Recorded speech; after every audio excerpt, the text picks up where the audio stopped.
3A category across the United States. I'm sorry we did not realize that objective, because we finished in the top 5. Oh. So here's the way the scores came out. If you remember, we did some painstaking analysis, Andy and I, to try and get the scores in advance. It's like we should all go to work for Gallup. We could probably make a better election forecast.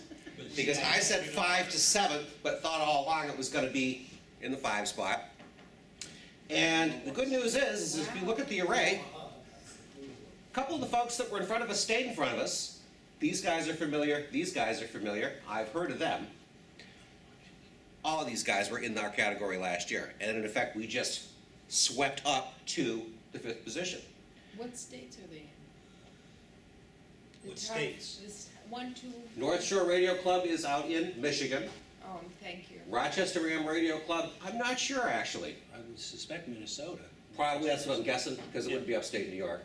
Twin City FM is also Minneapolis, St. Paul. South Lynch, I think that's Colorado, but I'm not sure. No, Colorado is a 7. Yeah. Off the top of my head, don't know. Beneath us, Utah DX Association, obviously Utah. These guys are up in Massachusetts. These guys are up in New Hampshire. And these guys are up in Albany. So you beat out GNR. Can I have Yeah. an observation on that one? Number 6? Well, just a quick comment.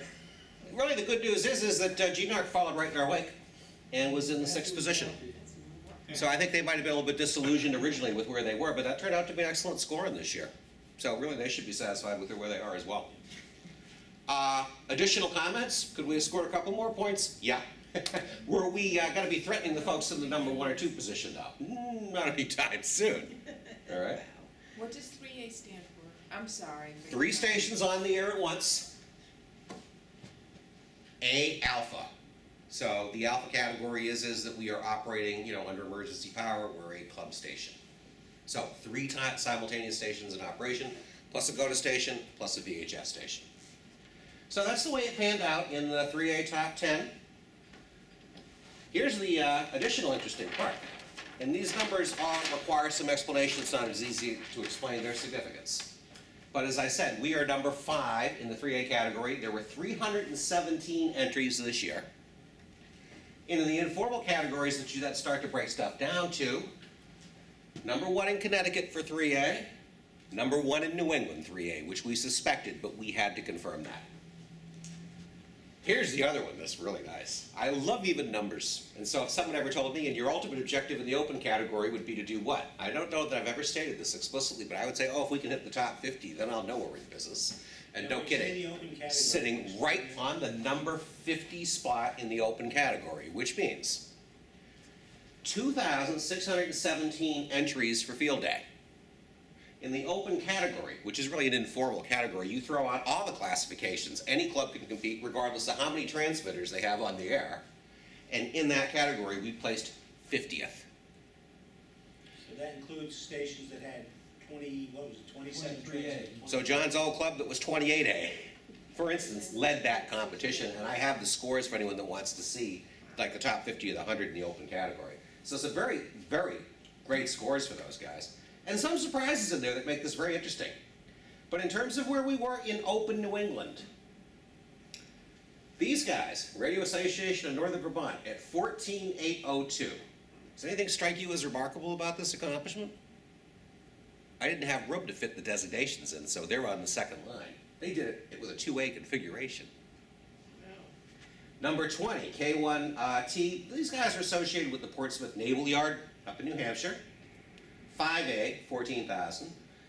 And 1FD. Ernest will recognize these guys as the guys that wrote the manual that we purloined on them back in around the year 2001 and started imitating their field day strategy. So they were still ahead of us at 12A with 12,000 points. And then the Falmouth Amateur Radio Club up on the Cape came in at 10,572. Also a 2A operation. So if there's one thing that's kind of interesting, when you do this analysis, it is you get 2 hardcore CW operators working away in the 2A category. It's amazing what these guys can accomplish. Or digital. But something tells me, yeah, someone's bringing them food and they got catheters with respect to bathrooms. That's what I'm guessing what'll line up.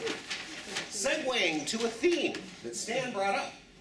This is just one of the things I want to point out. Subtle shifts. CW is not going away for field day. Because what you're seeing here now is just an aggregate listing when they do the worksheet.